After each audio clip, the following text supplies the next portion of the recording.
ప్రభువునందు మనం ఏమై ఉన్నాం, దేవుని వాక్యం మనం ఏమై ఉన్నామని చెబుతుంది అనేది మనం పరీక్షించుకుంటే ఒక 7 సంగతులు మనం చూసుకోవచ్చు. ప్రభువునందు మనం ఏమై ఉన్నాం, దేవునికి ఏమై ఉన్నాం, మనుషులకు ఏమై ఉన్నాం. ప్రభువులో ఉన్న మనం ఫస్ట్ దేవుని స్వరూపం, దేవుని పోలిక. దేవుని స్వరూపమందు వానిని సృజించెను అన్నది వాక్యం. హల్లెలూయా. ఈ మాట ఆదికాండము 1వ అధ్యాయము 26వ వచనంలోను ఒకసారి చూడండి. ఆదికాండం 1వ అధ్యాయం 26వ వచనంలో ఒకసారి చూడండి. దేవుడు తన స్వరూపమందు నరుని సృజించెను. చాలు. ఆదికాండం 9వ అధ్యాయం 6వ వచనం చదువు. నరుని రక్తమును చిందించు వాని రక్తము నరుని వలన చిందింపబడును. ఏలయనగా దేవుడు తన స్వరూపమందు నరుని చేసెను. 2 సార్లు దేవుడు తన స్వరూపమందు నరులను చేసెను. దేవునిలో మనం ఎవరిమి అసలు అంటే మొట్టమొదట దేవుని స్వరూపము కలిగిన వారము. నంబర్ 1 రాసుకో. నేనెవరిని, నీవెవరివి అంటే దేవుని స్వరూపము గలవాడను. మనమే ఉన్నాం ఆయనలాగా. ఇక ఏ జంతువు, ఏ పక్షి, ఏ పురుగు, ఏ సర్పము, ఏ జీవి కూడా లేదు ఆయనలాగా. ఏ జీవిని నిర్మించేటప్పుడు కూడా దేవుడు తన స్వరూపం, తన పోలిక అన్న మాట మాట్లాడలా. ఒక మానవుని నిర్మించినప్పుడు మాత్రమే ఆ పదం వాడాడు. అది కూడా ఒకసారి కాదు, 2 పర్యాయాలు. దేవుని స్వరూపము గలవారము నంబర్ 1. నంబర్ 2 ఏమై ఉన్నాం ఇంకా మనం, ప్రభువునందు మనం ఏమై ఉన్నాము అంటే దేవుని కుమారులమై ఉన్నాం. 2. 3 ప్రభువునందు మనము రాజులమై ఉన్నాం. రాసుకో, చకచక రాసుకో, నేను వర్ణిస్తా తర్వాత. మొట్టమొదటిది ఆయన స్వరూపము గలవారమై నిర్మించబడ్డాము. 2వది ప్రభువునందు మనము కుమారులమై ఉన్నాము. 3వది ప్రభువునందు మనము రాజులమై ఉన్నాము. 4వది ప్రభువునందు మనము యాజకులమై ఉన్నాము. అసలు మనం ఏమై ఉన్నాం? ఓకేనా? 5వది మనము ప్రభువునందు లోకమునకు ఉప్పై ఉన్నాము. Praise the lord. 5. 6వది ప్రభువునందు మనం లోకమునకు వెలుగై ఉన్నాము. 7వది ప్రభువు సంకల్పములు నెరవేర్చే ఆయన దూతలమై ఉన్నాము మనం. 7 సంగతులు. ఇంకా మస్తు విషయాలు ఉన్నాయి. మెట్టుకి మీకు ఒక 7 విషయాలు మీ దృష్టిలోకి తీసుకొచ్చాను. ప్రభువునందు మనం ఏమై ఉన్నాం అంటే ఆయన స్వరూపము గలవారము, ఆయన కుమారులము, రాజులము, యాజకులము. ఎవరుమి? ఉప్పై ఉన్నాము, వెలుగై ఉన్నాము, దూతలమై ఉన్నాము. 7 విషయాలు మైండ్లోకి తీసుకోండి. ప్రతి మనుషుడు యేసుక్రీస్తు ప్రభువుని ఎరగక ముందు నిన్ను గురించి నీకున్న అభిప్రాయాలు యేసు ప్రభువుని ఎరిగిన తరువాత, ఆయనలోకి వచ్చిన తరువాత మారాలి. అర్థమైందా? అంతకుముందు నిన్ను గురించి నువ్వేమనుకుంటున్నావో, నిన్ను గురించి నీకు ఎలాంటి అభిప్రాయాలు ఉన్నాయో వాటి విషయంలో దేవునికి పట్టింపు లేదు. అంతకుముందు నా విషయంలో నాకున్న అభిప్రాయం ఏంటంటే, వెధవల్లో నంబర్ 1 ఎవడరా ముందుకు వచ్చి నిలబడండి అంటే నేనే నంబర్ 1లో వస్తానేమో అనేది నా ఫీలింగ్. వెధవల్లో సీనియర్ వెధవ అన్నట్టు. అట్లాగా మనుషులు ఎన్ని రకాలుగా తమను తాము నిందించుకుంటారో అన్ని రకాలుగా నన్ను గూర్చి నేను అలాంటి తలంపు కలిగి ఉన్నా. అర్భకుణ్ణి, బలహీనుణ్ణి, చంచలుణ్ణి, స్థిరము లేని వాణ్ణి, బుద్ధిహీనుణ్ణి, బలహీనుణ్ణి, చేతగాని వాణ్ణి, అసమర్థుణ్ణి, దద్దమ్మని అని అందరూ అనుకుంటారుగా బ్రదర్. అట్లాగా మీరు అనుకున్నారు. అట్లేం అనుకోలేదు నేను అంటారా? ఎప్పుడు మిమ్మల్ని గురించి మీకు అలా అనిపించలేదా? నా అలాంటి అదవ ఇంకొకడు ఉండడు, అనుకోలేదా మీ మనసులో ఎప్పుడు? అనుకుంటే ఒకసారి చేయొత్తండి. నాలాంటి పనికిమాలింది ఇంకొకటి ఉండదని నువ్వు ఎప్పుడు అనుకోలేదమ్మా బంగారు కొండ? అనుకున్నావా? రైట్. అందరం తిట్టుకున్న వాళ్ళమే గతంలో, అందరం మనల్ని మనం అలా అనుకున్న వాళ్ళమే. మరి అన్ని వేళలా కాకపోయినా కొన్నిసార్లు బుద్ధి తక్కువ పనులు చేసి కొంచెం ఇబ్బందులు పడతాను చూడు. అప్పుడు ఖచ్చితంగా నా అంత తెలివి తక్కువది ఇంకొకటి లేదు, నా తెలివి తక్కువ తనానికి అనుకోవాలి, నా బుద్ధిహీనతగా అనుకోవాలి అని ఎన్నోసార్లు మనల్ని మనం పిచ్చివారుగా, పనికి మాలిన వారుగా, అర్భకులుగా, బలహీనులుగా మనల్ని మనం అనుకున్నాం. ఎదుటి మనుషులు కూడా నిన్ను అన్నారు అలానే. కొన్ని సందర్భాల్లో ఎదుటి మనుషులు కూడా నిన్ను అలా అను ఉండవచ్చు.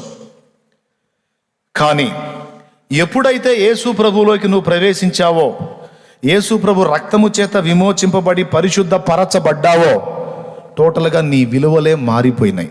అది ఇప్పుడు మనం చప్పట్లు కొట్టి దేవుని మయంపరచాల్సిన సంగతి. ఏం మారిపోయినాయి? టోటల్గా అసలు మన విలువలే మారిపోయినాయి. ప్రభునందు మనకు ఎంతటి ఆధిక్యత లభించింది అంటే, విశ్వమంతటికి నిర్మాణకుడు దేవుడైతే ఆ దేవుని సంతానమని విశ్వాసమును బట్టి మనకు ఆధిక్యత లభించింది.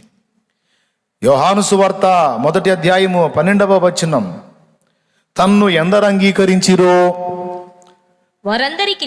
వారందరికిని అనగా తన నామమందు విశ్వాసముంచిన వారికి దేవుని పిల్లలగుటకు ఆయన అధికారం అనుగ్రహించి, తన నామమందు విశ్వాసముంచిన వారికి అందరికీ దేవుని పిల్లలగుటకు అధికారం అనుగ్రహించను.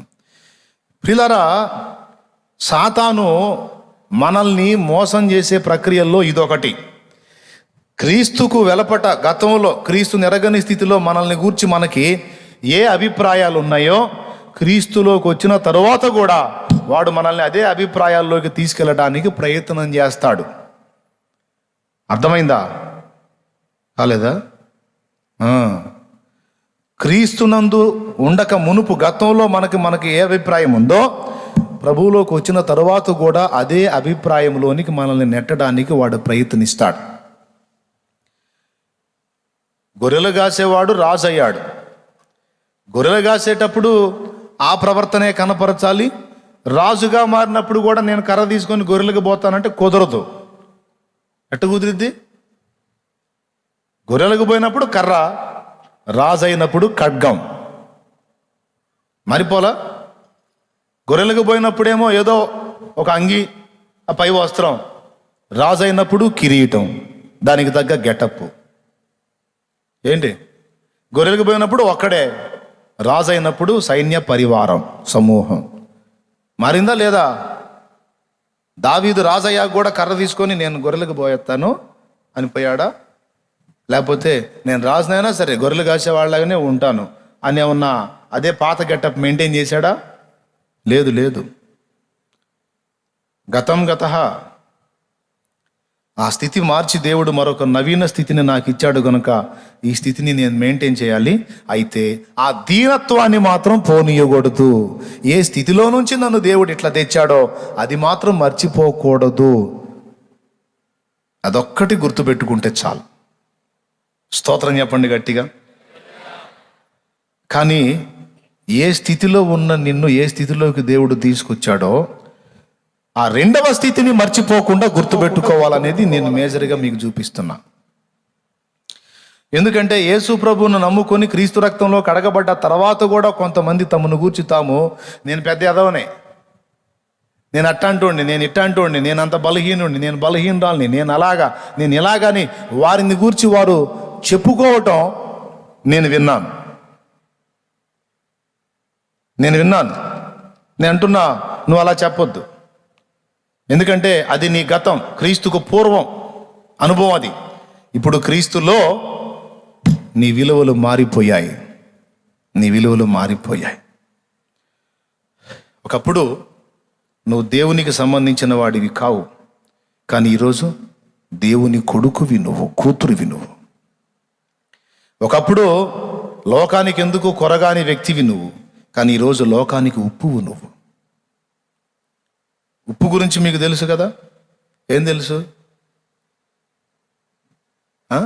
యేసు ప్రభు స్పష్టంగా చెప్పాడు, మీరు లోకానికి ఉప్పై ఉన్నారు అని. అసలు ఉప్పు అయి ఉండటం ఏంది? పోల్చాలంటే వెలుగు ఉంది, బాగుంది, వెలుగుతో పోల్చావు బాగుంది. ఇంకా వేరే వేరే వాటితో ఏదన్నా పోల్చు ప్రభువా. ఉప్పు లేనిది ప్రభువా, ఉప్పుతో పోల్చావేంది అంటే ఉప్పులో మనం నేర్చుకోదగ్గ సుగుణాలు మస్తు ఉన్నాయి. చెప్పదా? ఇంట్రెస్ట్ ఉంటే రాసుకోండి. నంబర్ 1, ₹1,00,000 పెట్టి ఒకడు పలావ్ చేపించాడు. బాస్మతి రైస్, ఇంతంత పొడుగు బియ్యం, మంచి మసాలా దట్టించాడు, చికెన్ వేశాడు. ఏమండి, ఏం పలావు? చికెన్ పలావ్. దమ్ బిర్యానీగా అదా? దమ్ బిర్యానీలోనే కదా డైరెక్ట్గా ముక్కలు వేసేది. చెప్పండి అయ్యా బాబు, నాకు తెలియదు. అందులోనేనా డైరెక్ట్గా ముక్కలు వేసి ఉడికిచ్చేది? దమ్ బిర్యానీ. బాస్మతి రైసు, చికెన్ కూడా అందులో వేసేసాడు. నెయ్యి పోసాడు. డబ్బా నెయ్యి అయితే ₹1,00,000 బిర్యానీ కదా మరి. నెయ్యి పోసాడు మస్తుగా, మసాలా దట్టించాడు, అందులో కలపాల్సినన్ని కలిపాడు, మొత్తం రెడీ అయింది. వేల రూపాయలు, ₹1,00,000 పెట్టి పలావ్ చేయించాడు. కానీ అందులో ఒక ₹20 ఉప్పు వేయటం మర్చిపోయాడు. ఇప్పుడు తింటారా? ఆ పలావ్ తింటారా? ఒక బీపీ పేషెంట్లు తప్ప. ఏది, నాకు బీపీ ఉందయా, నేను ఉప్పు తినను, లేకపోతే లివర్ బలహీనత ఉన్న వ్యక్తులు మినహాయించి ఇంకెవరైనా తింటారా దాన్ని? వాళ్ళు కూడా తినరు. ఎక్కడ తింటారు? ఎంత ₹1,00,000 పెట్టి చేస్తే బిర్యానీ అయితే మాత్రమే ఎన్ని మంచి మంచి పదార్థాలు అందులో కలిపితేనే. ఉప్పు చిన్నది, కానీ అది అందులో పడకపోతే నెయ్యికి విలువ లేదు, చికెన్కి విలువ లేదు, బాస్మతి రైస్కి విలువ లేదు. అవునా? ఉప్పులో ఉన్న గొప్ప లక్షణం ఏంటంటే నంబర్ 1, అది పదార్థాలతో చేరింది అంటే వాటికి విలువ తీసుకొని వస్తుంది. అర్థమైందా? ఉప్పు ఉంటేనే వాటి బతుకు అర్థం, ఉప్పు లేకపోతే వాటి బతుకులకు అర్థం లేదు నాయన. మీకు అర్థమైంది అనుకుంటాను. నంబర్ 1. నంబర్ 2, ఏ పదార్థానికైనా ఉప్పు చేర్చావంటే ఆ పదార్థం ఇక చెడిపోదు. ఉప్పు ఉన్నంత వరకు అది చెడిపోదు. అవునా కాదా? ఇప్పుడు ఉప్పు చేపలు ఎంతమందికి తెలుసు? చేపలు ఉప్పులో భద్రం చేస్తారు, ఎంతకాలమైనా ఈ ఖరాబు కావు. అవునా? తర్వాత పూర్వ దినాల్లో శవాలను పాతి పెట్టేటప్పుడు ఉప్పుతో పాతి పెడతారు. ఉప్పు పాత్ర వేస్తానంటారు చూడు, అది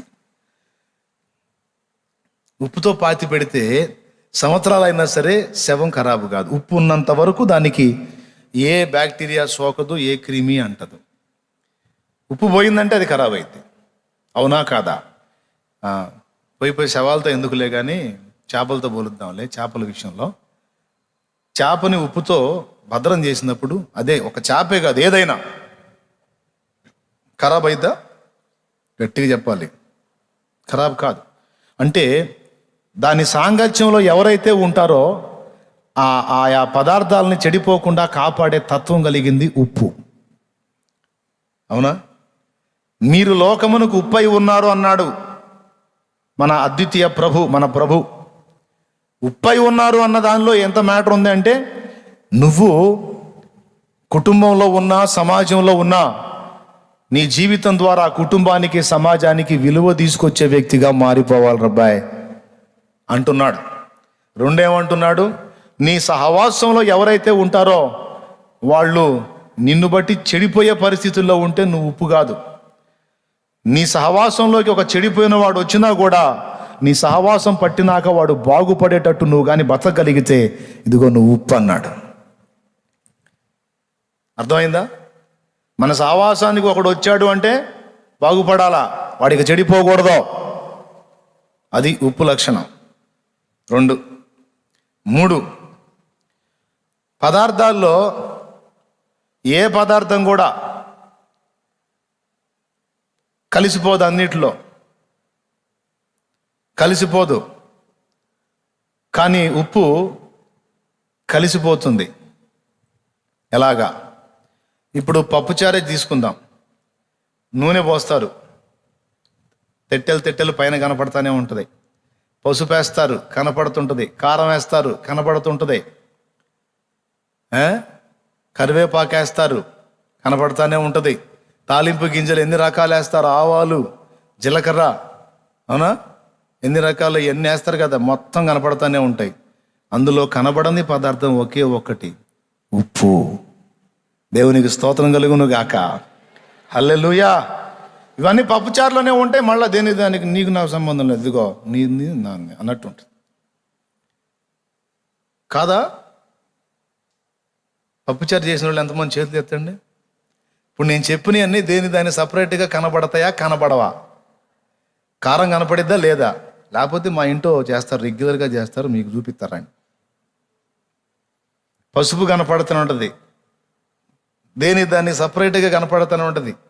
కానీ ఉప్పు మాత్రం మనం వెతికినా కనపడదాం. అంటే అది కరిగిపోయి మిగిలిన వాటికి విలువ తీసుకొచ్చింది. అది మాత్రం ఎక్స్పోజ్ కాదు. That is Christianity. నిన్ను నువ్వు అవసరమైతే మరుగు చేసుకుని దేవుణ్ణి మయంపరచు, నీ సాటి వారిని గణపరచు. అంతేగాని అవతలను తొక్కి నేను ఎక్స్పోజ్ కావాలనుకునేది క్రైస్తవ్యం కాదురా అని చెప్తున్నాడు దేవుడు. ఎంతమందికి అర్థమైందో? మా రాజులారా, మా తల్లులారా, అర్థమవుతుందమ్మా? ఈ విధంగా చెప్పుకుంటూ పోతే ఉప్పులో మస్తు సంగతులు ఉన్నాయి. అందరినీ కలుపుకొని అందరితో కలిసిమెలిసిగా ఉండటానికి ఇష్టపడేది క్రైస్తవ్యమే. తెలుసా? చాలామంది అనుకుంటారు వాళ్ళు ఎవరితో కలవరు, వాళ్ళు ఎవరితో కలవరు. ఏమీ కాదు. స్త్రీ, పురుష, జాతి, కుల, మత భేదాలు లేకుండా అందరితో కలిసిపోయేది ఒక క్రైస్తవ్యమే. కావాలంటే నేను చెప్తున్నాను, నేను చెప్పింది నిజమో కాదో చూసుకోండి. మిగిలిన మతాలోళ్ళు ఒక మతం ఉంది, పురుషులే స్త్రీలు రాకూడదు, స్త్రీలను విడగొడతారు. ఇంటికాడే నువ్వు, అందులోకి మేమే రానిస్తారా? ఒక మతంలో రానీరు. ఇంకో మతం ఉంది, మాటలేమో అద్భుతంగా మాట్లాడతారు. ఆ మతం, మా మతం, సనాతన మతం, పురాతన మతం, ఆ మతం, ఈ మతం మాట్లాడతారు. మంచిది. కానీ ఆ ఆలయాల దగ్గరికి వెళ్ళినప్పుడు, ముఖ్యంగా కొన్ని ప్రదేశాలు ఉన్నాయి, అక్కడికి వెళ్ళినప్పుడు కులంలో ఎన్ని రకాలు ఉందో అన్నీ ఆడ కనపడతాయి. ఎక్కడి దాకా అవసరంలా, మన కొండ చాలు. సత్రం, ఎవడి సత్రం వాడిదే. ఏమి డివైడ్, ఎవరికి వాళ్ళు సపరేట్. క్రైస్తవ్యంలో చూడు, నీ కులమా, నువ్వు ఈ మతమా, నువ్వు ఆ భాష, నువ్వు ఇదా, నో, మొత్తాన్ని కలిపి కూర్చోబెట్టి అందరికీ ప్రేమగా వడ్డిస్తుంది క్రైస్తవ్యం. మిగిలిన వాళ్ళు ఎవరికి వాళ్ళు సపరేట్ అన్నా, క్రైస్తవ్యం అన్నిటినీ కలుపుకుంటుంది, కలిసిపోతుంది. కాబట్టి ప్రపంచంలో 60% దేవుని పిల్లలు ఉన్నారు. ఏ మతం కూడా అంత రేంజ్లో దూసుకెళ్ళాల, ఒక క్రైస్తవ్యం మాత్రమే. ఎందుకంటే దాని లక్షణం ఉప్పు లక్షణం. పోనీలే, ఏం కాదురా, మేమున్నాందా, మా దగ్గర ఈ కుల భేదాలు లేవుదా, నువ్వు తక్కువ ఎక్కువ ఏం లేదు. కొంతమంది సాక్ష్యం విన్నా, ఒక అగ్రకులస్తుల సత్రంలోకి ఒక తక్కువ కులం వాడు వెళ్ళాడు ఆకలి తిందామని. అగ్రకులస్తుల సత్రంలోకి ఆలయం దగ్గర తక్కువ కులం వాడు వెళ్ళాడు ఆకలి తిందామని. ఆ అగ్రకులం వాళ్ళు తినేటప్పుడు చేసేటువంటి ఆచమన కార్యక్రమం ఏదైతే ఉందో అది పాపం వీడికి తెలియదు. విస్తళ్ళు వేశారు అందరికీ. వడ్డించడానికి ముందు వాటర్ పోస్తే ఆ నీళ్లు తీసుకొని ఆచమనలా కొంచెం కార్యక్రమం చేసుకుంటారు. కొంచెం చేతిని అట్టు అనుకొని నీళ్లు చల్లుకొని ఆకును శుద్ధి చేసుకొని దాని చుట్టూ ఇట్లా చేసి ఏదో కొంచెం హడావుడి కార్యక్రమం ఉంటుందిలే. అది చేయలే, వీడికి తెలియదు పాపం. ఆకు మీద నుంచి లేపారు. నువ్వే కులస్తుడివి? ఈ మా కులమే నన్ను కాదు. మరి ఎందుకు వచ్చావురా? వెళ్ళే, తెలుసా మీకు? మరి పురాతన మతం, గొప్పలు చెప్పుకునేటప్పుడు కార్యక్రమాలు కూడా ఉండాలా, కానీ లేవు. ఎవడు గోలవాడిదే. కానీ దేవుని సన్నిధిలో అది జరగదు. తక్కువ కులవాడని చిన్న చూపు, పెద్ద కులవాడని అగ్రపీఠాలు ఉండవు. నువ్వు ఏ కులమైనా, నా కులం ఇక్కడ, నేను ఫలానా క్యాస్ట్ అంటే వాడికి విలువ ఉండదు. నేను క్రైస్తవుణ్ణి, దేవుని బిడ్డనంటేనే విలువ, ప్రభువునందు విశ్వాసనంటేనే ఇక్కడ విలువ. అంతేగా నేను ఫలానా క్యాస్ట్ అండి. కొంతమంది తెలివితేటలు నా దగ్గర ఉపయోగించబోతారు. వాస్తవంగా అండి మేము మామూలుగా అండి మేము ఫలానా ఆశ అండి, పీస్ అండి అని చెబుతుంటారు. నాకు నీ ఆశ పీస్ నా దగ్గర చిరాకు. అది చెప్పకముందు నేను కొంచెం వాళ్ళతో వినయంగా మాట్లాడతా. కానీ వాళ్ళు ఏం చేస్తారో తెలుసా, వాళ్ళు స్పెషల్గా చూపించుకోవటానికి ఫలానా అనగానే మనం బెండ్ అయిపోయి, అప్పటిదాకా మనం కొంచెం పట్టినట్టుంటే ఆ క్యాస్ట్ పేరు చెప్ప, అరే అవునా, అయ్యో కూర్చోండి అంటామేవన్నీ. అప్పటిదాకా కుర్చీ కోసం దేవులాడుతుంటాను. మేము ఫలానా ఆసు పీస్ అనగానే ఇక ఆ కుర్చీ కూడా పక్కన పెట్టేస్తాను. నేను అట్టయితే నేను నిలబెట్టే మాట్లాడాలని. అనవసరంగా గాలి తీసుకోవటం నా దగ్గర. దేవునికి స్తోత్రం కలుగును గాక. ఎందుకంటే క్రైస్తవ్యంలో దానికి విలువ లేదు. మనదంతా ఒకటే కులం, యాజకులం, యాత్రికులం. యాత్రికులం, పరదేశులం, మా ఊరు పరలోకము, మా ఊరు పరలోకము. యాత్రికులం, పరదేశులం, మా ఊరు పరలోకము, మా ఊరు పరలోకము. కాబట్టి లైవ్లో ఉన్నవాళ్ళు కూడా కొంచెం మీ క్యాస్ట్ని బట్టి ఏమైనా అతిశయం ఉందేమో. ఒకవేళ ఆ దరిద్రం నీ దగ్గర ఉంటే నువ్వు క్రైస్తవుడివి కాదు, గుర్తుపెట్టుకో. అందరినీ కలుపుకోవాలి, అందరితో కలిసిపోవాలి, అది ఉప్పు. Okay right. మొట్టమొదటిది ఏంటి? విలువ తీసుకొస్తుంది. రెండవది ఏంటి? పదార్థాన్ని చెడిపోకుండా కాపాడుతుంది. మూడవది ఏంటి? అంత విలువైనదై ఉండి కూడా అది మరుగైపోతుంది. తను తాను తగ్గించుకుంటుంది, అవతల వారిని గన్నపరుస్తుంది. 3. 4వది సులువుగా ఇతరులతో కలిసిపోయే తత్వం. 5వది ఉప్పు తెల్లగా ఉంటుందా, ఎర్రగా ఉంటుందా, పసువుగా ఉంటుందా, నల్లగా ఉంటుందా? తెల్లగా. తెలుపు పరిశుద్ధతకు గుర్తు. మీరు ఉప్పు అయి ఉన్నారు లోకానికి అన్నాడు. పరిశుద్ధ జీవితం అంటే ఏమిటో మీరే చూపించాలి నాయన లోకానికి అని చెప్తున్నాడు యేసయ్య. ఉప్పు వర్ణం ఏంటి? తెలుపు. Okay right. అంతేకాదు, ఉప్పులో ఇంకొకటి కూడా ఉంది. విస్ఫోటనాన్ని కలిగించే శక్తి ఉంది ఉప్పులో. కొండల్ని పేల్చేవాడు వత్తిని రంధ్రం చేసి ఫస్ట్ రంధ్రంలో తూటా పెడతాడు, పేల్చేది తూట. దాన్ని దేంతో పూరిస్తాడో తెలుసా, నింపుతాడో తెలుసా? మట్టి ఉప్పు కలిపి ఉప్పును అందులో ఫస్ట్ ఒత్తి అడుక్కు పంపించి మెల్లగా దాన్ని నింపుతూ వస్తాడు. ఒకసారి అడిగాను నేను, ఎందుకు ఉప్పు పోస్తున్నారు అందులో అంటే, ఉప్పు పోస్తేనే విస్ఫోటనం జరిగిద్దంట. ఉప్పు పోయకపోతే విస్ఫోటనం జరగదట.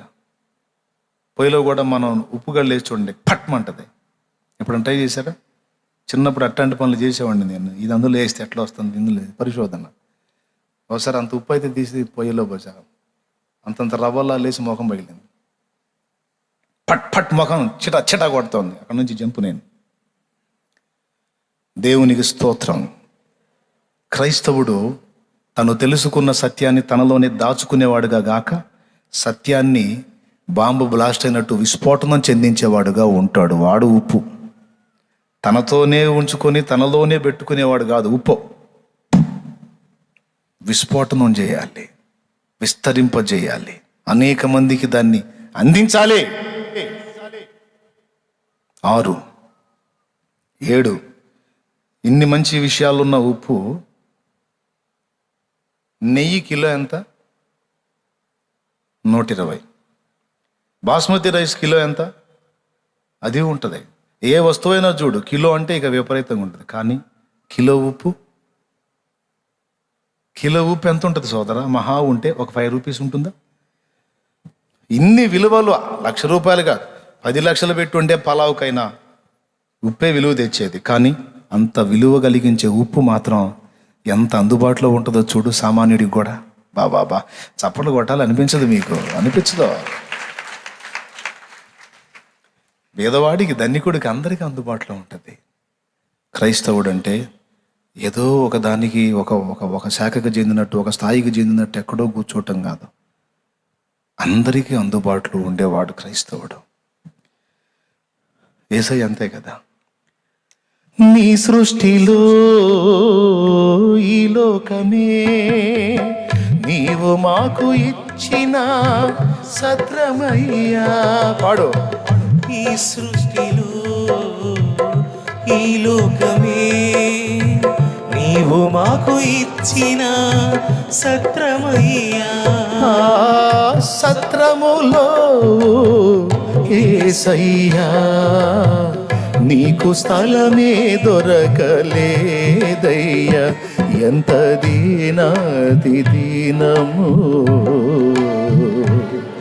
ఓ యేసయ్యా, నీ జననమెంత దయనీయమో.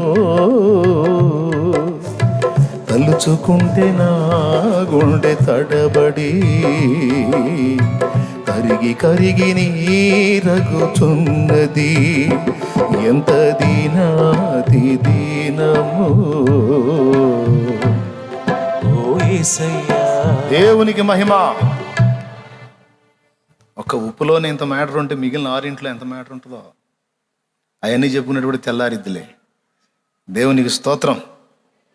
చెప్పండి ఒకసారి గట్టిగా మనసారా చెప్పండి. మనం ఏమై ఉండాలి?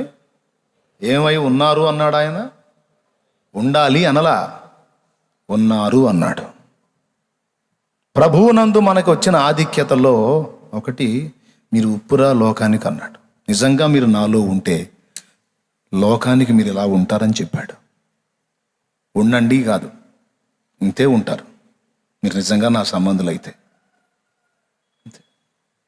జాతికోడైతే జాతికోళ్ళనే ఉంటుంది, దిబ్బల మీద తిరిగే పూరికోడైతే పూరికోళ్ళనే ఉంటుంది. కొంతమందికి తెలియదు పాప. లైవ్లో చూసే వాళ్ళకి జాతికోడి అంటే ఏందో, పూరికోడి అని. కోళ్లలో 2 రకాలు ఉంటాయి. ఒకటి మంచి హైటు గీటు, మంచి వెయిట్, పర్సనాలిటీ, ఫైటింగ్ సూపర్గా ఉంటుంది. మన ఇళ్ళ పక్కన దిబ్బలమ్మడి తిరిగే ఉంటాయి చూడు కొన్ని కోళ్ళు, అది కూడా కలబడబోద్ది. పందెంలో తీసుకెళ్ళి దానికి కూడా కాలు కత్తి కట్టి పందెంలో వదిలిపెడితే అవతల కోడి కత్తి దీనికి తగలనంత వరకు బాగానే పోట్లాడుద్ది. దాని కత్తి దీనికి తగిలిందంటే ఇక గగనాలను లెగుసుద్ది. పందెం వేసినోడి పరువు నిలువునా తీసుద్ది. అర్థమైందా? అది కోడే మళ్ళా. కానీ జాతి కూడా అట్లా కాదు. అవతల దాని కత్తి దీనికి తగిలే కొద్దీ దీనిలో క్రౌర్యం పెరుగుతూ ఉంటుంది, రోషం పెరుగుతూ ఉంటుంది, పరాక్రమం పెరుగుతూ ఉంటుంది. 2 చేసిద్ది. అవతల దాన్ని చంపనన్నా చంపుద్ది, ఇది సావనన్నా చచ్చుద్ది. అంతేగాని ఎలా వదిలిపెట్టి పోదు. దేవునికి స్తోత్రం. హల్లెలూయా. అవునా? యేసయ్య చెప్పాడు, మీరు నిజంగా నా జాతి వాళ్ళు అయితే ఇలానే ఉంటారా అన్నాడు. ఇక మీరు ఏ జాతో మీరే ఊహించుకోండి. భూమి ఆకాశాలు తల్లక్రిందులైనా యేసుతో జీవితం అని మొదలుపెట్టి ఇక ఊపిరిపోయినా సరే యేసును వదలటానికి లేదు. శత్రువు ఎంత హింస అన్నా పెట్టని, ఎంత టార్చర్ అన్నా చేయని, నేను వదలనరా నా ప్రభువునే. నేను ఆయన సంతతి, ఆయన బీజం. అంతేనా? ఏమనాలి? సైతాన్తో ఏం చెప్పాలి? నువ్వు ఎంతన్నా నలుపుకో, నువ్వు ఎంతైనా వేధించరు రే, నేను వెనుదిరిగేది లేదు. కాళ్ళ క్రింద నలిగిన గాని మల్లె పరిమళం మారేనా, మెలికలిన్ని తిరిగిన గాని బంగారపు వెల తరిగేనా. కాళ్ళ క్రింద నలిగిన గాని మల్లె పరిమళం మారేనా, మెలికలిన్ని తిరిగిన గాని. మనుషులెంత నవ్విన గాని, మనసు గాయపరచిన గాని, మనుషులెంత వినగాని మనసు గాయపరచిన గాని, యేసు మనసులో నీ స్థానం ఎన్నడైనా మారేనా, ప్రభువు నిన్ను వీడేనా. యేసు మనసులో నీ స్థానం ఎన్నడైనా మారేనా, ప్రభువు నిన్ను వీడేనా. అనుకున్నావా నిన్ను నీవు హీనునిగా, చేశాడయ్యా యేసు నిన్ను ఉన్నత పాత్రగా. అయి ఉన్నావా ఆత్మ విషయమై దీనునిగా,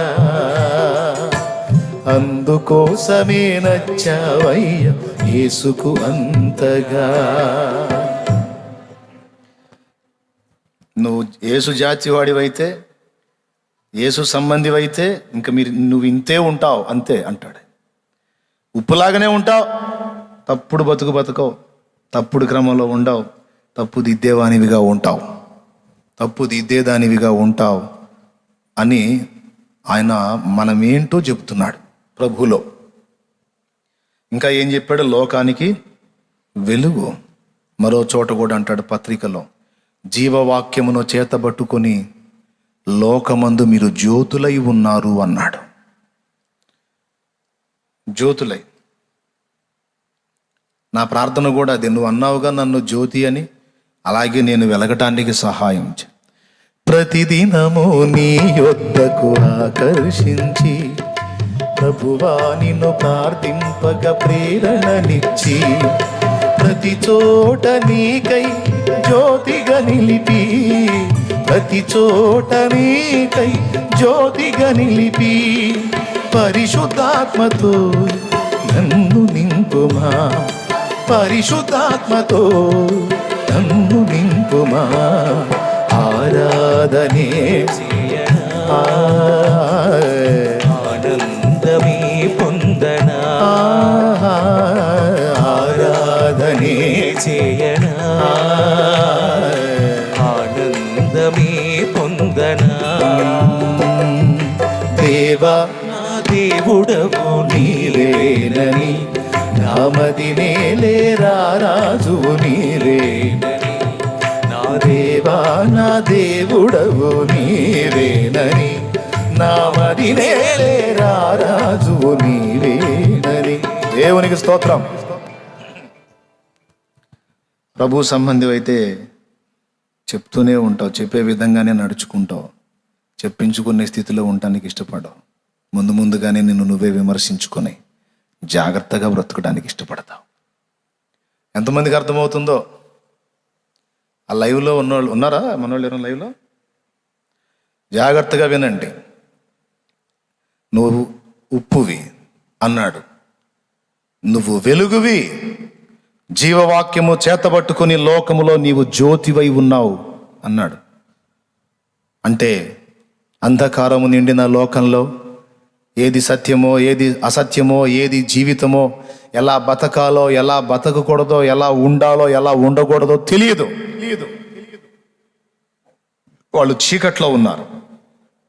అలాంటి వాళ్ళకి వెలుగు చూపించే దీపానివి నాయనా నువ్వు అన్నాడు. నాలో నువ్వు జ్యోతివై ఉన్నావు. నీ జీవితాన్ని చూసి నీ కుటుంబం, నీ చుట్టుపక్కల వాళ్ళు, ఆహా బతికితే ఇలా బతకాలి, నడుచుకుంటే ఎలా నడుచుకోవాలి, ఇది లైఫ్ అని నిన్ను చూసి వాళ్ళు నేర్చుకునే వెలుగువి. నీ వెలుగులో వాళ్ళ బ్రతుకులు వాళ్ళు చూసుకుని చక్కదిద్దుకునే వెలుగు నువ్వు అన్నాడు. వెలుగంటే అది అర్థం. ఇప్పుడు మన జీవితాలకు వెలుగెవరు? మన బ్రతుకులకు వెలుగెవరు? ఎవరి జీవితం చూసుకొని మన బ్రతుకులు దిద్దుకున్నాం? యేసయ్య, అపోస్తలులు, భక్తులు, అవునా? వాళ్ళు మనకి వెలుగు. ఆ వెలుగు పొందుకున్న మనం లోకానికి వెలుగు. ఓకేనా? రైట్. 2 ఉప్పు, వెలుగు. ఇది మనం సమాజానికి. మరి ఇక దేవునికి ఏమై ఉన్నాం? కుమారులమై ఉన్నాం. మీరు దేవుని పిల్లలు అన్నాడు. దేవుని పిల్లలు అని రోమాపత్రికలో 8లో దేవుని ఆత్మచేత ఎందరు నడిపింపబడుదురో వారందరూ దేవుని కుమారులై ఉన్నారన్నాడు. దేవుని కుమారులకు కొన్ని లక్షణాలు ఉన్నాయి. సమాధానపరచు వారు ధన్యులు, వారు దేవుని పిల్లలు. అంటే తగాదలు పెట్టేవాళ్ళు, విడగొట్టేవాళ్ళు, భేదాలు కల్పించేవాళ్ళు, అగ్గిపుల్లలు. కొంతమంది ఉంటారు అగ్గిపుల్లలు. పాపం అన్యోన్యంగా ఉన్న వాళ్ళ మధ్యలోకి అగ్గిపుల్ల ప్రవేశించారంటే అంతే సంగతులకు వాళ్ళు కొట్టుకు చస్తారు. ఈ అగ్గిపుల్లలు ఎవరో? దేవుని పిల్లలు గారు. దేవుని పిల్లలు అంటే సమాధాన పుత్రులు. దేవుని కుమార్తెలు అంటే విడిపోయిన వారిని కలిపేవారు. అసలు ఈ కలపటం అనే ప్రక్రియ మొదట ఎక్కడ మొదలు పెడతారో తెలుసా? దేవుని నుండి విడిపోయిన మానవుణ్ణి ఫస్ట్ దేవునితో కలపటం దగ్గరే స్టార్ట్ అవుతుంది. పరలోకంలో ఉన్న దేవునితో భూమి మీద ఉన్న మానవుని కలపటానికే ఆయన భూమి ఆకాశాల నడుమ వేలాడాడు. ఎవరో? మన ప్రియుడు యేసు. ఎక్కడ వేలాడాడు? భూమి ఆకాశాల నడుమ. ఎవరిని సమాధాన పరచడానికి? పరలోకంలో ఉన్న దేవుని భూమి మీద ఉన్న మానవుల్ని కలపటానికి. ప్లస్ సిలువ గుర్తు, ప్లస్ కూడిక, కలుపుట. ఆ పరిచర్య నా యేసు మొదలుపెట్టాడు. ఆయన యందు మనము కూడా మానవ జాతిని ప్రభువుతో కలిపే వారమై ఉండాలి. ఇది దేవుని పిల్లల జాతి లక్షణం. ఏం జాతి లక్షణం? దేవుని కుమారుల జాతి లక్షణం. ఎందుకంటే అది దేవుని నుండి సంక్రమించిన అక్షయ బీజం మనలో ఉంది. కాబట్టి మనం అట్టివారమై ఉన్నాము అంటున్నాడు. ఉండాలి కాదు, ఉన్నారు. మరి నీలో ఈ లక్షణాలు ఉన్నాయో లేవో చూసుకో. ఎంతమంది కలిపారండి 4 ఆత్మల్ని ప్రభుతో? కలిపిందో ఇంతవరకు కలిపారా? ఎవరన్నా 4 కలిపారా? భూమి మీద ఉన్న మనుషులు ఒక 4 ఆత్మల్ని దేవునితో సమాధాన పరిచారా? సమాధాన పరిస్తే దేవుని కుమారులు. ఇంతవరకు ఒక్కడిని కూడా సమాధాన పరచకపోతే మరి ఇంకా ఎప్పుడు వస్తావు నువ్వు ఆ మెట్టుకి? అంటే నేనేం చెప్పాను అర్థమైందా ఏంటి? నేను ముగిస్తా. అట్టయితే మీరేం సమాధానం చెప్పట్లా. కళ్ళు మేము ప్రార్థన చేసుకుందాం. మీరు అసలు ఏంది, సున్నం కొట్టిండాళ్ళ బెన్నం కొట్టిండాళ్ళ లేదంటారుగా?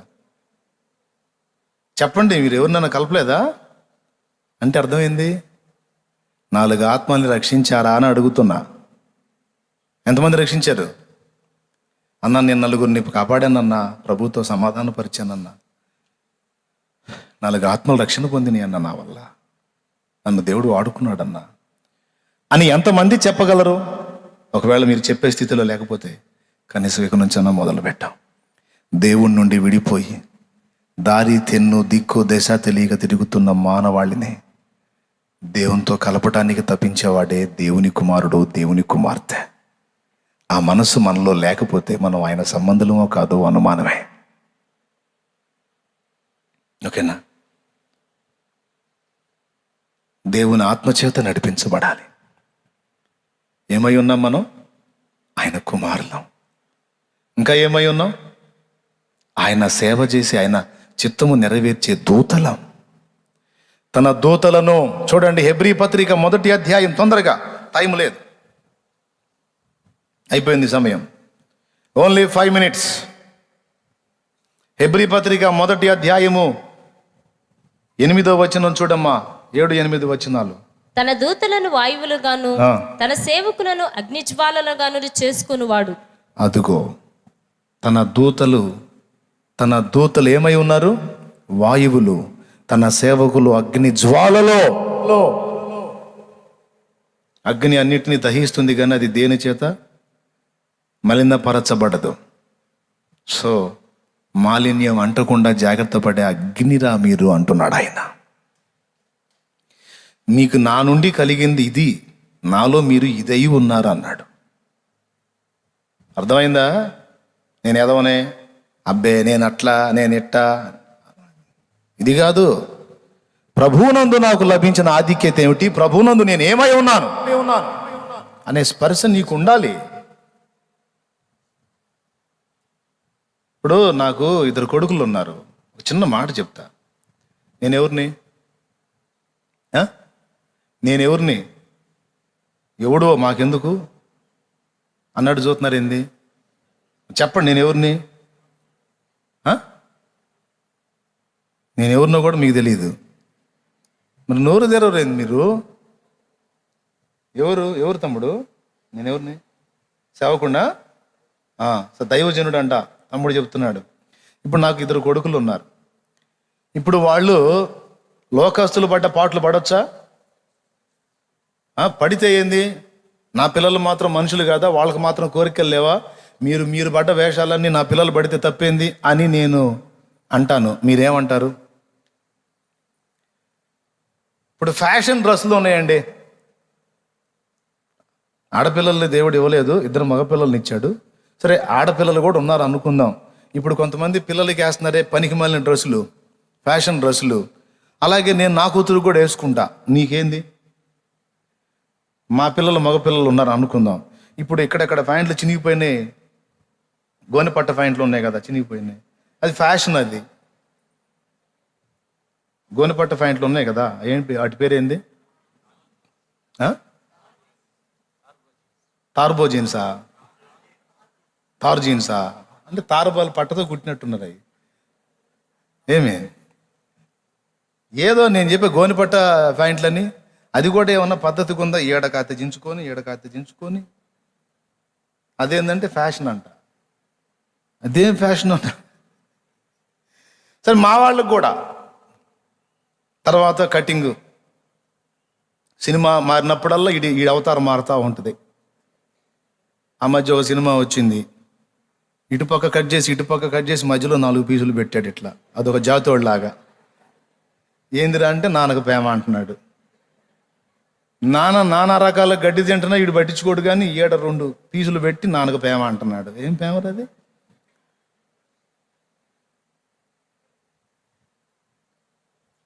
ఏమేం పాటలు! ఒకడేమో ఇదంతా అంట కొట్టిస్తున్నాడు, 4 ఉంచుతున్నాడు. అవునా? మీకు తగలలేదా? వాళ్ళు ఫోటోలు డౌన్లోడ్ చేస్తే బాగుండేదని చూపించేవాడిని. ఒకడేమో అచ్చంగా మొత్తం శుభ్రంగా ఇంత తుంచి మొత్తం కొట్టించి మ్యాప్ వేసుకుంటున్నాడు దీని మీద. ఒకడేమో పేరు రాసుకుంటున్నాడు. అసలు ఒకడేమో పాపం చక్కగా నల్లగా ఉన్న జుట్టుని ఎర్రగా చేసుకుంటున్నాడు. ఇదేందిరా, నూనె పెట్టుకోకుండా, జుట్లు తలకి నూనె పెట్టుకోకుండా నీళ్లు పూసి ఎర్రబారు ఉంటాయి చీకేసిన తాటికాయలాగా. అది ఫ్యాషన్ అంట. ఎంత లోకంలో పడే పాటలు కదా. మా వాళ్ళు కూడా మనుషులేగా, మా వాళ్ళు కూడా ఈ గెటప్ లేపిస్తా. మీకేమన్నా ఫీలింగా? నోరు తెరిచి మాట్లాడండి మర్యాదగా. లైవ్లో ఉన్నవాళ్ళు కూడా మాట్లాడండి. ఏపిస్తా, మీకేమన్నా ఫీలింగా? లోకస్తులు పడ్డట్టుగా అన్ని పాటలు మా వాళ్ళు కూడా పడతారు, మీకేమన్నా ఫీలింగా? అంటే ఖచ్చితంగా మీరు చెబుతారు ఫీలింగ్ ఏనన్నా, ఖచ్చితంగా ఫీలింగ్. ఎందుకంటే నువ్వు దైవజనుడివి, దైవ సేవకుడివి. నీ పిల్లలుగా వాళ్ళకి కొన్ని విలువలు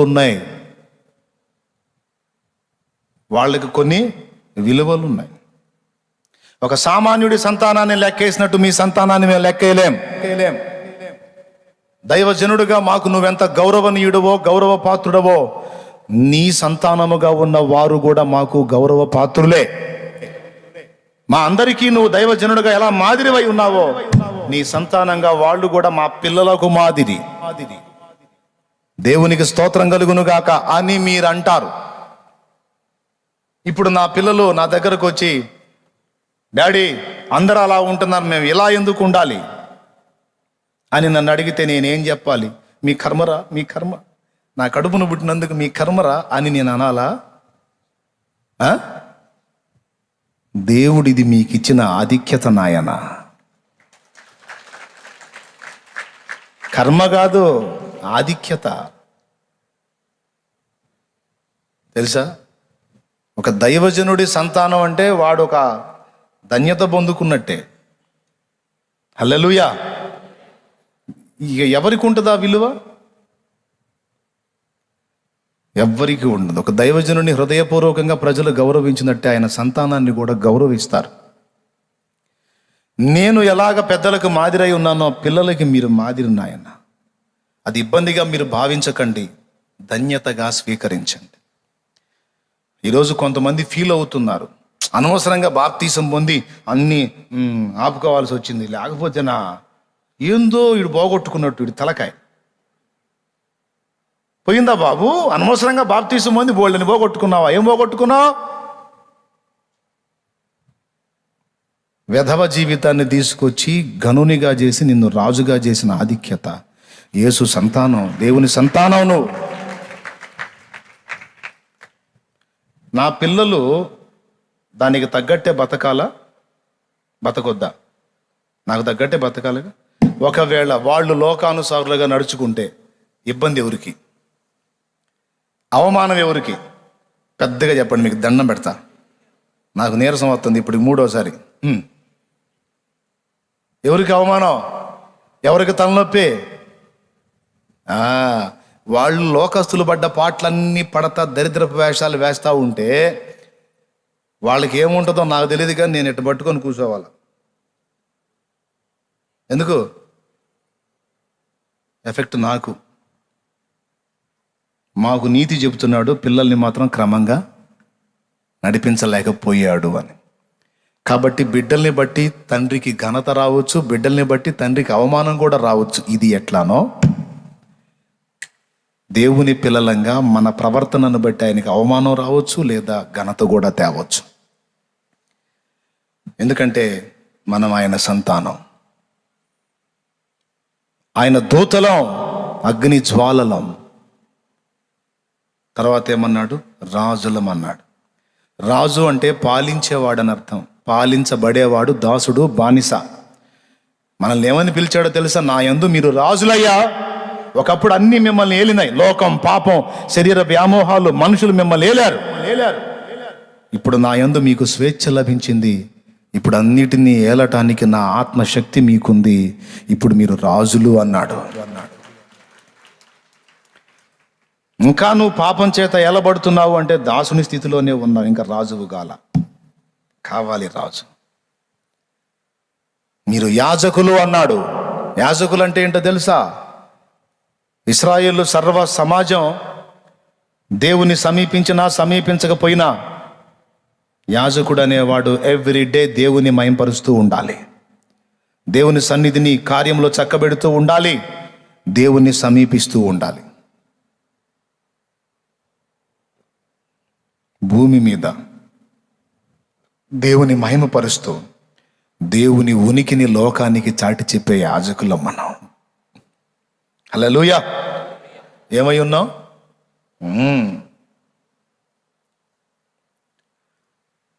కాబట్టి ప్రతిరోజు మనం దేవుని గురించి పాడి, స్తుతించి, కీర్తించి, మహిమపరిచి నిత్య స్తోత్ర బలి ఆయనకు సమర్పించే యాజకులం. నీ ఇంటికి అటుపక్కోడు సినిమా పాటలోడు కావచ్చు, ఇంటికి ఇటుపక్కోడు సినిమా పాటలోడు కావచ్చు. నువ్వు ఆటో నడిపేవాడు అయితే నీ ఆటోలో మిగిలిన బళ్ళన్నీ సినిమా పాటలే కావచ్చు, కానీ నీది నీ బండిలో ఆయన స్తుతి, నీ ఇంటిలో ఆయన స్తుతి. ఎందుకో తెలుసా? నువ్వు యాజకుడివే. నీ ఇరుగు పొరుగుల సెల్ ఫోనుల్లో దరిద్రం కొట్టు చెత్తంతా ఉండొచ్చు, వాడికి తెలియదు, వాడు యాజకుడు కాదు. నువ్వు యాజకుడివి. నీ సెల్లో ఆయన స్తుతి, ఆయన మాట, ఆయన పాట, ఆయన పలుకో, ఆయన వాక్యం. ఎందుకు? నువ్వు యాజకుడివి. ఎంత ఆధిక్యత! ఈ లోకంలో ఎవడు పట్టించుకున్నా పట్టించుకోపోయినా నువ్వు స్పందిస్తావని నీ కోసం ఆశగా చూస్తుంటాడు ఆయన ప్రతిరోజు. ఎందుకు తెలుసా? నువ్వు యాజకుడివి, యాజకురాలివి. గమనిస్తుంటాడు. అందుకే నేను పాడుకున్నా పాట.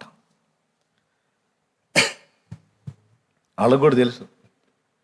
ఈరోజు 2 సార్లు పాడాను.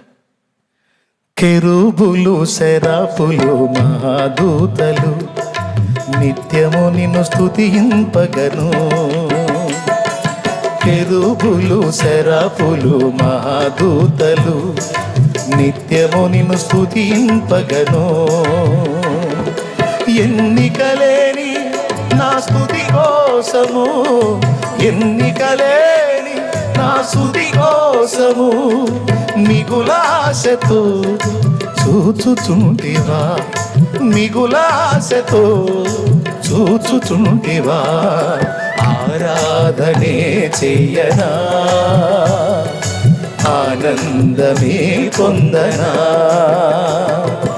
ఆరాధనే చెయ్యనా, ఆనందమే పొందనా. దేవా నా దేవుడవు నీవేనని, నామది నేలే రారాజు నీవేనని. దేవా నా దేవుడవు నీవేనని, నామది నేలే రారాజు నీవేనని ఆరాధనే చేయనా, ఆనందమే పొందనా.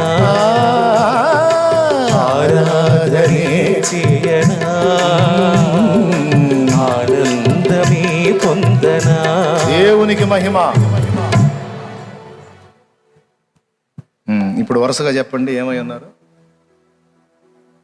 త్వరగా పెద్దగా చెబితే ఇక నేను ప్రార్థన చేస్తాను. చెప్పకపోతే మళ్ళీ చేసిన ప్రసంగం అంతా మళ్ళీ చెబుతాను. చెప్పండి, ఎందుకు అగసాట్లు పడతారు? ప్రభువుకి వెలపట మీరేమై ఉన్నారో అది గతం. ప్రభు నందు ఇప్పుడు మీకు దక్కిన ఆధిక్యత 7 సంగతులు.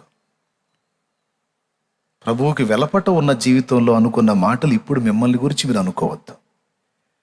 మీ విలువలు మారాయి, మీ ఆధిక్యత మారింది.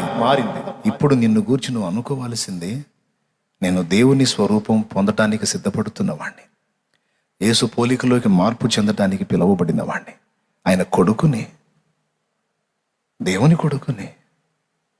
నా బిడ్డ అనుకోవాలి, నేను దైవజనుడి కొడుకుని. అందరిలాగా నేను ఉండకూడదు. అనుకుంటేనే వాడు నాకు లొంగి కోఆపరేట్ చేయగలుగుతాడు. నేను దైవజనుడి కొడుకుని అనే ఇంగితం వాడికి లేకపోతే లోకస్తులాగా వాడు ప్రవర్తిస్తాడు, నాకు బాధ పెట్టేవాడు అవుతాడు. కాబట్టి వాడు ఏది చేయబోయినా ముందు ఏమనుకోవాలి? నేను దైవజనుడి కొడుకుని అనుకొని వాడు ఎట్లా కంట్రోల్ కావాలో అలాగే దేవుని కొడుకుగా, దేవుని కూతురుగా నువ్వేమనుకోవాలి? ఎప్పుడు ఏ అడుగు వంకర అడుగు పడకపోయినా చచ్చా నేను దేవుని బిడ్డనే, దేవుని కొడుకుని, దేవుని కూతుర్ని, మా నాన్న దేవుడు, ఆయన సంతానం నేను. అన్యుల్లాగా నేను ఎట్లా చేస్తా? వాళ్ళలాగా నేను ఎలా బ్రతుకుతా? వాళ్ళలాగా నీతి నేను ఎట్లా తప్పుతా? వాళ్ళలాగా గడ్డి తినే చేస్తా నేను ఎట్లా చేస్తా? వాళ్ళలాగా నేను ఎట్లా కక్కుర్చి పడతా? వాళ్ళలాగా ఒకటిదానికి నేనెందుకు ఆశిస్తా? నో, అవసరమైతే నాది ఇస్తా. ఒకటిదానికి నేను కక్కుర్తి పడను, నాకు ఉన్నదే చాలు. సమస్యలకు కూడా వాళ్ళలాగా నేను ఎందుకు భయపడతా? గాయాలను బట్టి నేనెందుకు పారిపోతా? నేను దేవుని బిడ్డనే. అగ్ని వంటి శ్రమలైనా నా తండ్రికి తెలియకుండా నాకు రావు. వచ్చినాయి అంటే నా మేలుకే.